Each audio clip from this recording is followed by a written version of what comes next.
Greetings. I'm honored to be invited to give this talk at ASTRA's Swedish Symposium that celebrates the bicentennial of the birth of Jenny Lind, the singing Swedish sensation. My presentation today is titled Jenny Lind on Tour, New York, Charleston, and the Making of a Celebrity. I've long been fascinated by Jenny Lind and her American tour, a tour that took place from 1850 to 1852, as American political and cultural fissures started to tear the nation apart. Somehow, Jenny Lind transcended those cultural divides on a tour that was arranged by none other than the great American showman, P.T. Barnum. Lind traveled from New York and Boston to Philadelphia, Baltimore, Washington, D.C., Richmond, Charleston, Havana, and New Orleans. Her tour headed up the Mississippi River to Natchez, Memphis, St. Louis, Nashville, Louisville, and Cincinnati, then to Pittsburgh and back to New York and Philadelphia. It was a true American adventure for this young 30-year-old Swedish woman who crossed the Atlantic and took America by storm. A second theme of this conference is an exploration of Swedish-American borderlands, areas of cross-cultural permeations between the two nations.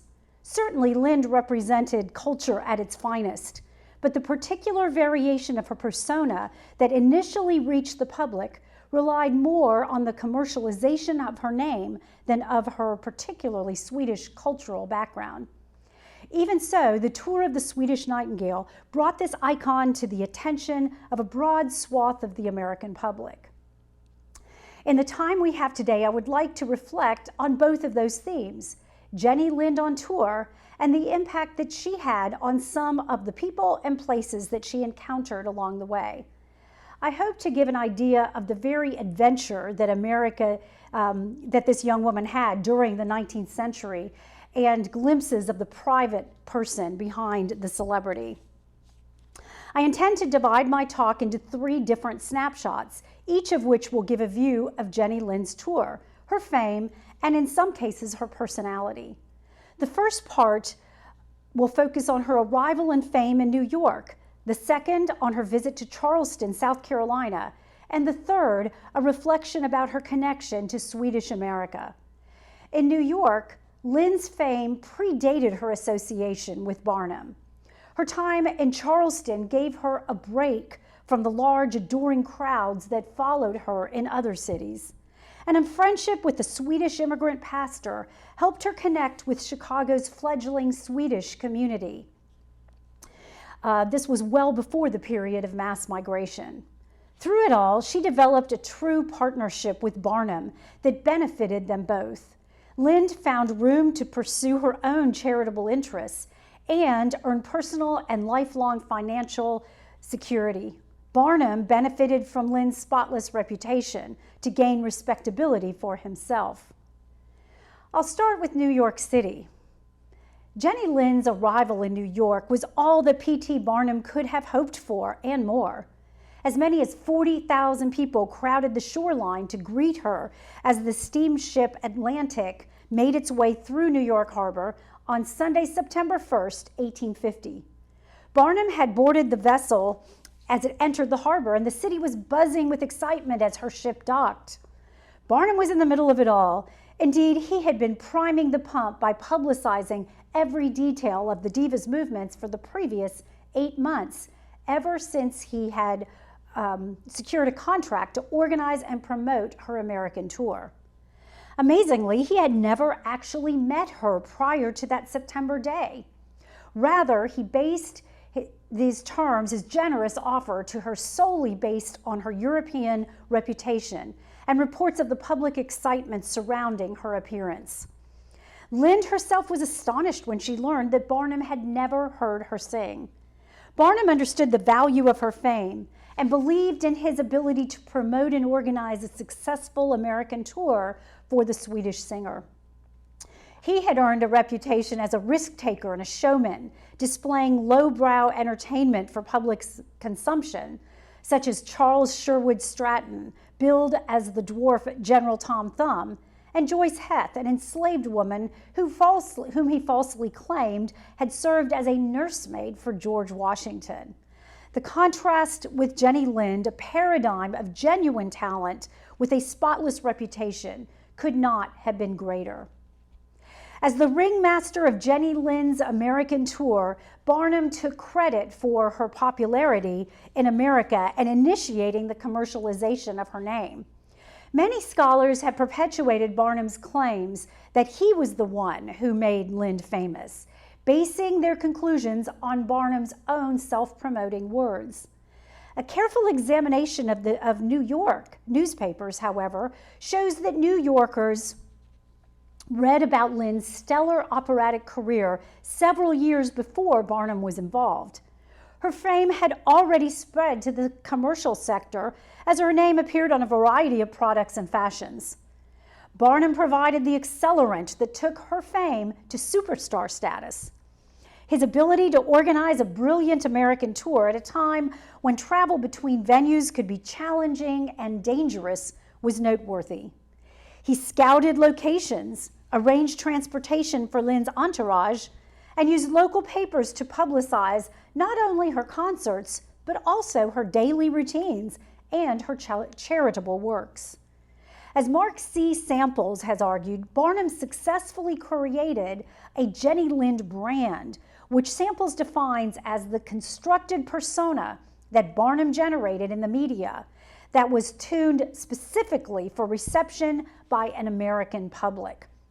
Although Lind held such publicity efforts in disdain, there is no doubt that Barnum's success at promoting Lind and the furor that it caused at her concerts made them both very wealthy individuals. Let me return to the pre-Barnum publicity and to use Samples' term, the branding of Jenny Lind. Even before Barnum started working on securing a contract with Jenny Lind in late 1849, she had become a darling of the New York press. The New York Herald, New York's most popular newspaper, started covering her career in 1845 as her European reputation as a premier soprano was growing. Her name first appeared on April 17, 1845, when the newspaper reported on price gouging for Jenny Lind concert tickets in Berlin and the overall profitability of her performances.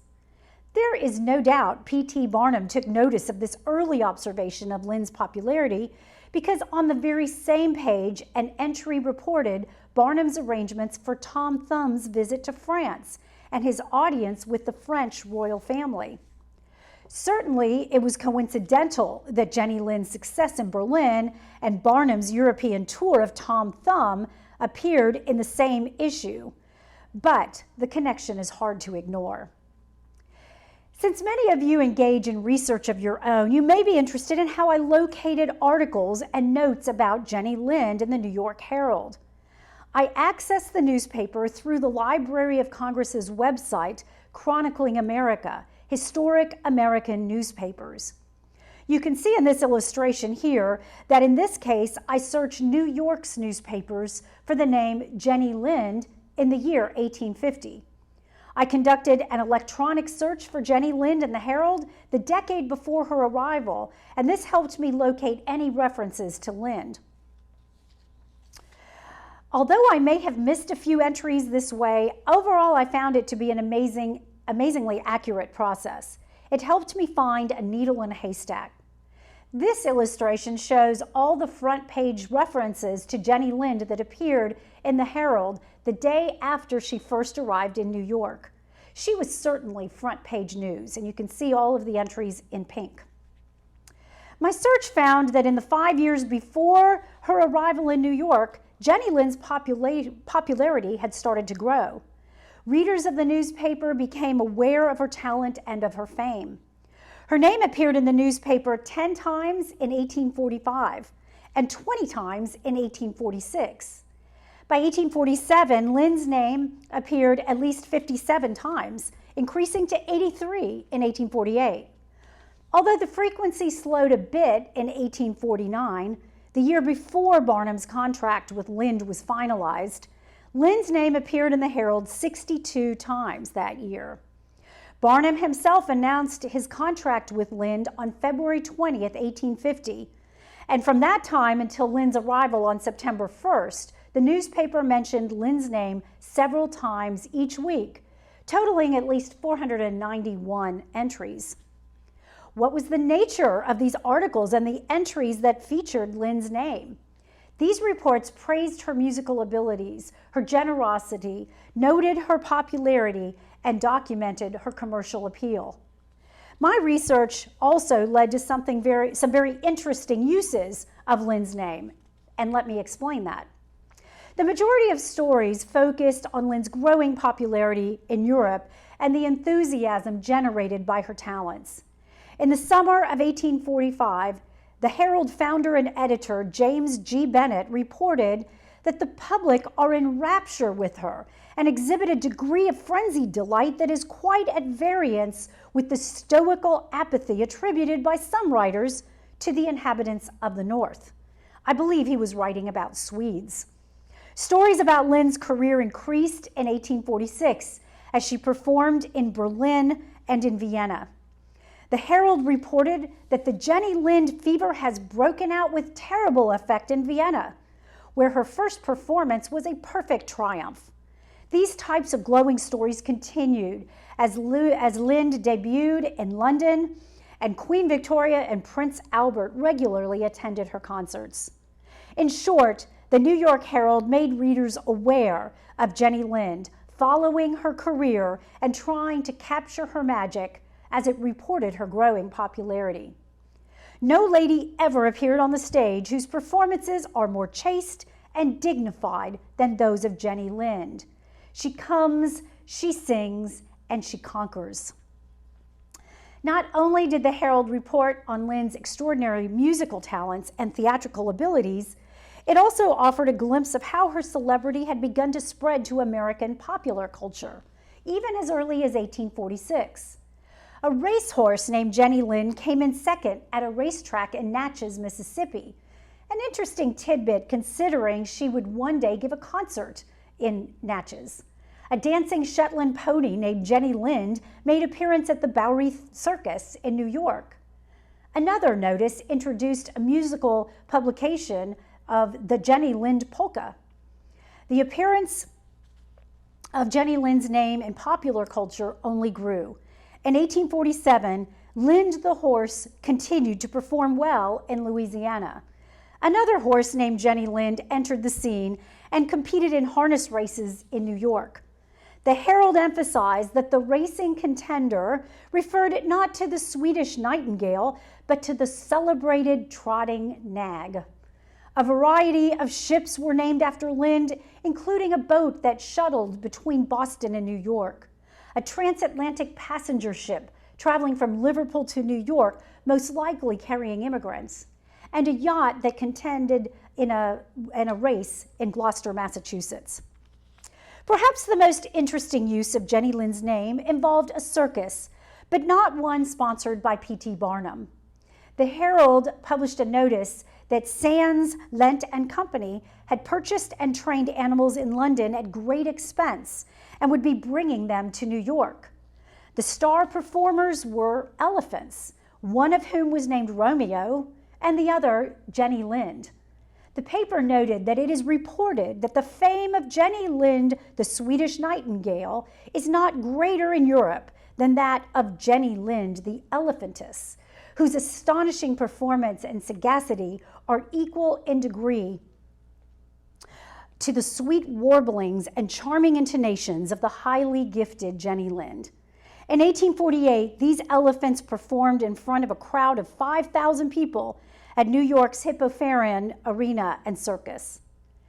A few years later, most unusually, Jenny Lind, the celebrated heifer, was slaughtered and her meat sold by a local butcher. Also, in these pre-Barnum years, Lind's name was already attached to a variety of products and productions. As early as 1847, readers could purchase Jenny Lind lithographs featuring the singer's likeness, songbooks that included the Jenny Lind Dream Waltz, a perfume called Bouquet de Jenny Lind, Jenny Lind hair gloss, Jenny Lind hats made out of straw, a novel titled Jenny Lind, and Jenny Lind beaver hats. This illustration is for Jenny Lind Cavendish tobacco. It certainly looks like Lind has tobacco leaves growing out of her hair. While Jenny Lind was performing opera in Europe, shows about her began appearing in New York, many of them satires focusing on her immense popularity. For example, in July 1848, the Bowery Theater produced a show called Jenny Lind that was reviewed as a laughable musical extravaganza, hitting off the mania which this celebrated singer has produced to admiration. These performances continued until well after Lind's arrival in the city. At Niblo's Theater, a vaudeville rendition of a burletta, Jenny Lind, was introduced that was a decided hit and continued for weeks. And 2 years later, the day of Lind's arrival in New York, a notice appeared about the successful show at the Temple of Pleasure, where crowds gathered to witness the Jenny Lind female opera troupe, consisting of some of the best female musicians in the world, as well as having some of the most lovely formed women the world can produce. I do not think that the real Jenny Lind would have been pleased.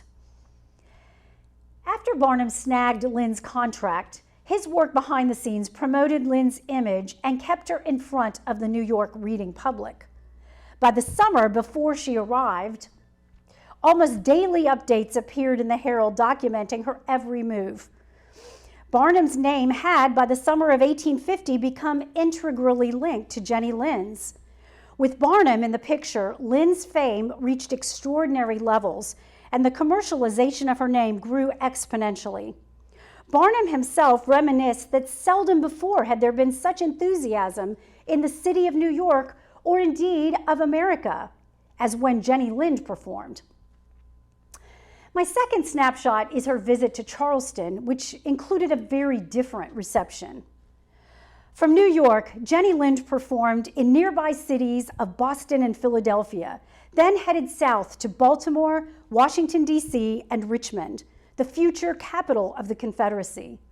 By the Christmas holidays, she reached Charleston, South Carolina, home of the fire-eating newspaper, the Charleston Mercury, and hotbed of secessionism. That same year, the United States passed the Fugitive Slave Law and voted to admit California to the Union as a free state, part of a compromise that would only temporarily patch but not heal the growing rift between the North and the South. Her tour provided a welcome distraction from the divisive issues dominating the nation's political discourse. The journey to Charleston proved to be much more treacherous than anticipated. Leaving the city of Richmond on Saturday, December 21st, her entourage boarded a shabby-looking train that took them as far as Wilmington, North Carolina, where they arrived the following afternoon. Lind, Barnum, and others in their company boarded the vessel, the Gladiator, for what was to be a routine 17-hour voyage south to Charleston. The journey turned out to be unexpectedly treacherous. In fact, many feared that Lind's ship had been lost at sea. Journalist Charles Rosenberg, who accompanied Lind's entourage, chronicled that the voyage actually lasted more than 34 hours and nearly everyone in the party was seasick. He paints a graphic picture.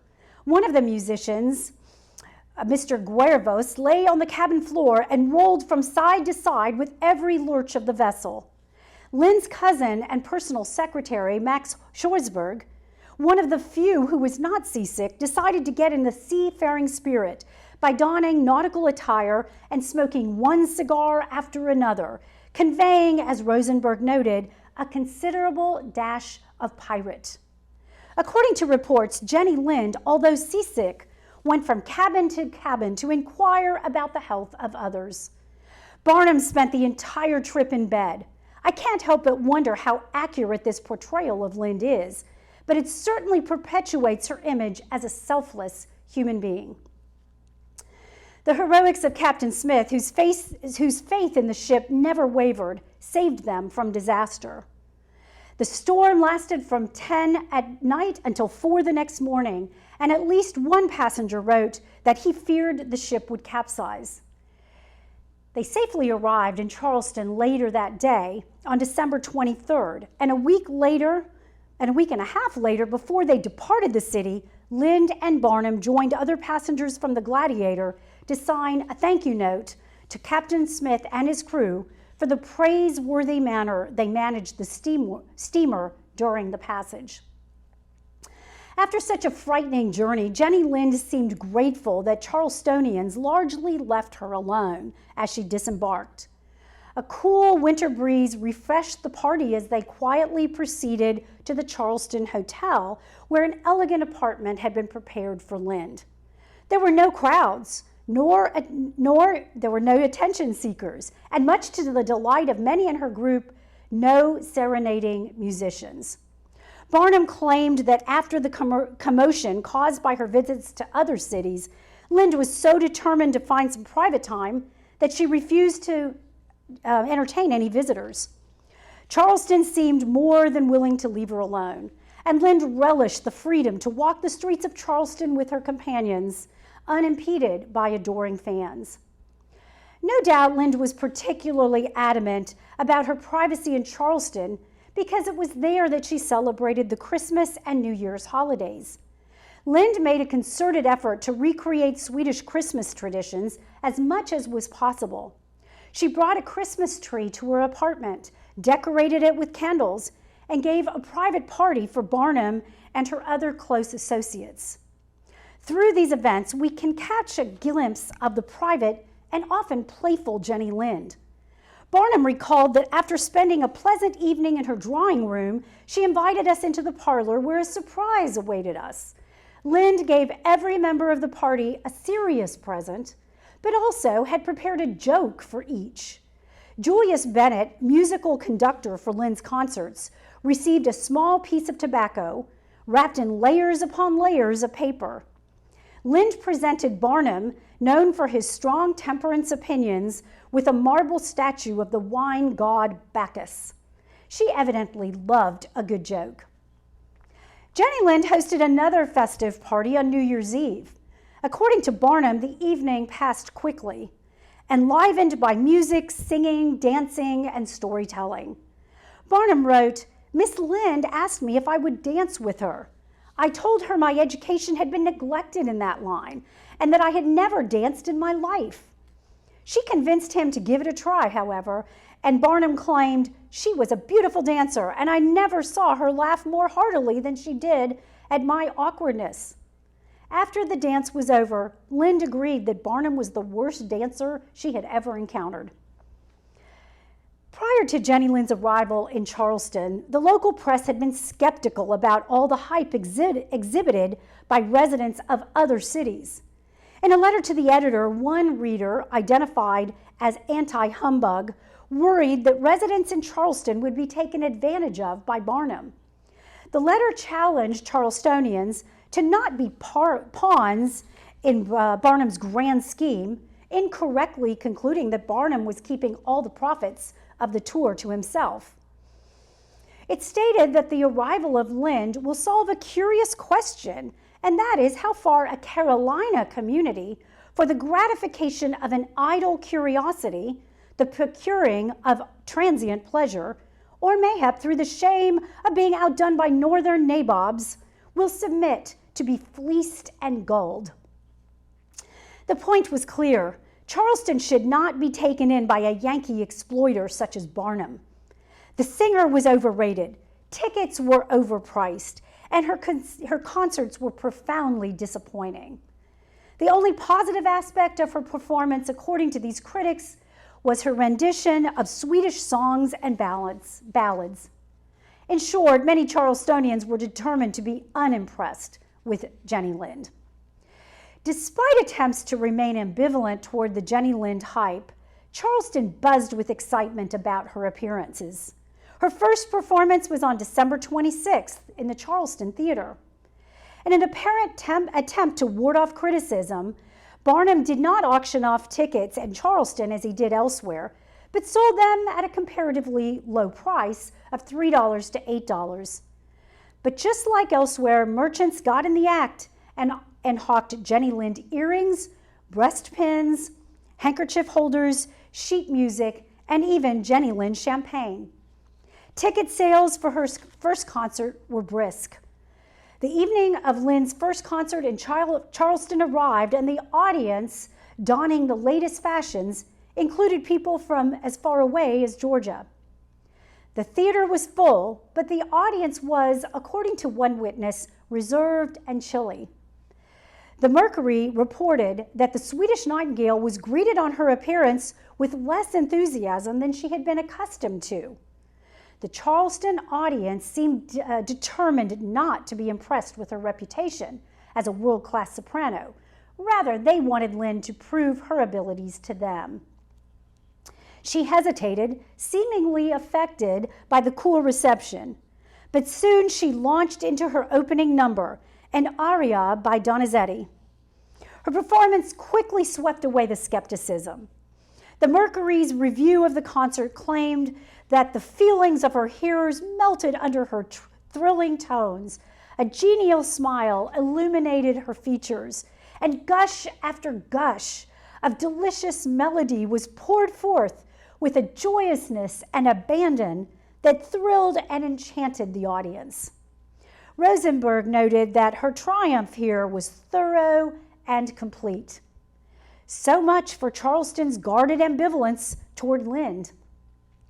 As elsewhere, those who heard Lind's performance raved about her abilities, and her charity was not ignored. Lind gave 3 Charleston concerts, the final one devoted to charity, and raised about $3,400 that Lind distributed to local benevolences. As for Jenny Lind, as for her thoughts on slavery, she made no mention of it in her letters that have been published, and rarely do contemporary accounts of her travels mention slavery or the condition of slaves. Although Lind made donations to benevolent organizations that helped African Americans, she in no way focused on such groups in her charitable activities. Barnum was careful to deny rumors of Lind's support for the abolitionist cause. After all, such rumors threatened to undercut the singer's popularity in the South. By refraining from political controversies and focusing upon womanly attributes of benevolence and modesty, Jenny Lind retained her popularity, and Barnum continued to run a profitable venture as Northerners and Southerners continued to flock to her concerts. Now the third snapshot, and that is Lind and Swedish America. Lind's tour of America in 1850 to 52 predated the mass emigration from Sweden to America. As a result, Lind's interaction with Swedish communities in America was minimal. At least it was not the focus of her tour. In 1850, the U.S. Census revealed that there were only 3,559 Swedish-born residents living in America. The major era of emigration began in earnest after 1880. Despite the small numbers, Lind was certainly aware that many of her fellow Swedes had settled in America to improve their circumstances. As she traveled and gave concerts for charity, she patronized some Scandinavian benevolences when she was aware of them, but not many. The journalist Rosenberg reports that Lind donated $273 for the relief of poor Swedes and Norwegians in New York, specifically giving it to the Reverend Mr. Olaf Hedstrom, known for the Methodist Bethel Ship mission to Scandinavians, and $200 for the distribution of Swedish Bibles and Testaments in New York. By comparison, her donations to New York charities as a whole totaled over $5,000. So Swedes were hardly the focus of her generosity. Jenny Lind was aware, however, of the connection between her native Sweden and America.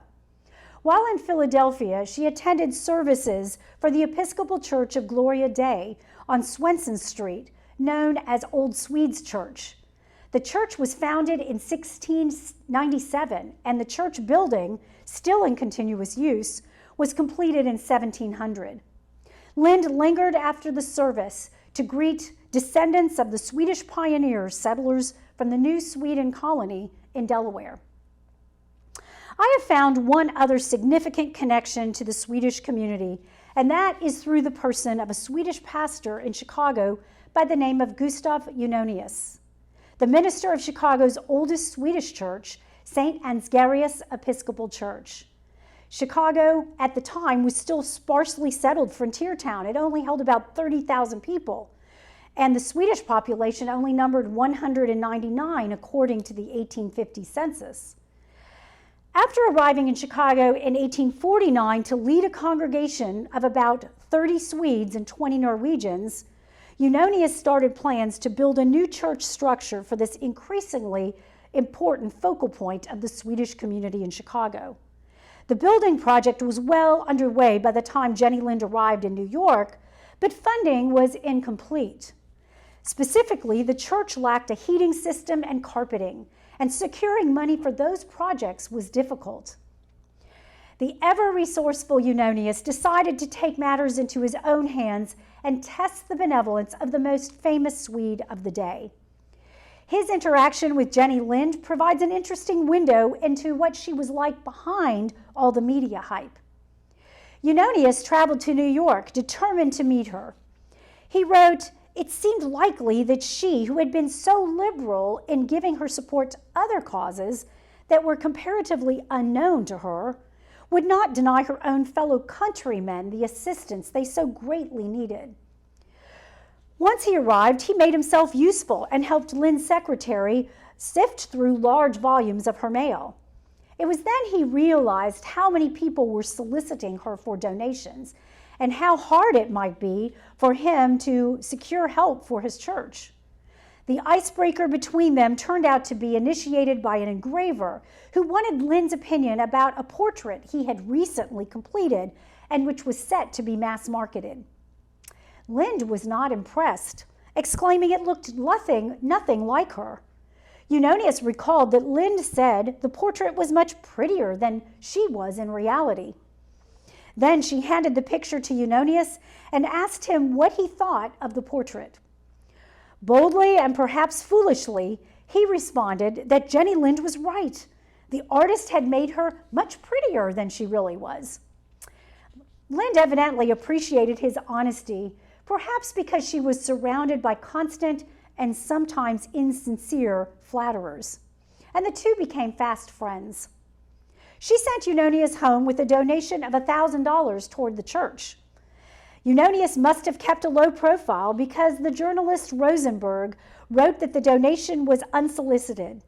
Afterwards, about the time Lind was traveling to Charleston, she sent an additional $1,000 to augment his meager income. He used this money to improve the parsonage and better provide for his family.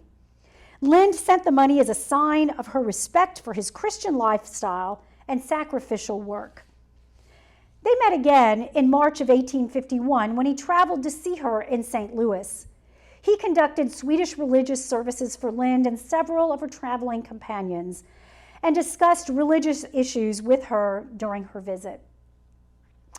Gustavus seemed anxious to convince the readers of his memoir that Jenny Lind was indeed what she presented herself to be, a sincere woman of faith with a generous spirit. He wrote that he seemed to find in her a deep, warm religious feeling without pretense. Lind also gave one final gift for the St. Ansgarius Church, a finely crafted silver chalice and paten that Gustavus estimated to be worth $500. 21 years later, the church building burned to the ground in the Great Chicago Fire, but the record books and the communion set gifted by Jenny Lind were saved. So Jenny Lind's letter to Gustav Gustavus that he received just before Christmas in 1850 reveals much about the singer's private perspective on her talent and her desire to give away some of her wealth. She wrote, "I think we understand each other, don't we? You know how I feel about the gifts which God has given me, and how happy I am if I am able, out of the means which have been lent me for a short period of time, to spread a little sunlight on the road of another, who better than myself has deserved the bounties of God. By the time her tour ended, Lind had earned over $176,000, or about $6 million in today's dollars. Barnum's take was as much as 3 times that of Lind's. Lind married her accompanist, Otto Goldschmidt, in Boston and returned to Europe, eventually settling in England and raising a family, and choosing her concert venues and repertoire. As for Barnum, after his tour with Lind ended, he enjoyed a brief respite at his estate in Bridgeport, Connecticut, and then he went bankrupt 5 years later. The Jenny Lind tour remained the highlight of his career, however. Late in his life, he wrote that Lind's natural impulses were more pure and generous than those of almost any other person I met. He was proud of his association with Lind and admitted that the tour placed me before the world in a new light. It gained me many warm friends in new circles. It was in itself a fortune to me. I risked much, but I made more. Jenny Lind possessed genuine talent and a spirit of true generosity. She was a young woman who cherished her privacy, weathered the challenges of traveling with grace, and found moments of joy and genuine companionship along the way. In the process, she became a celebrity in America who was remembered long after she departed. Thank you so much.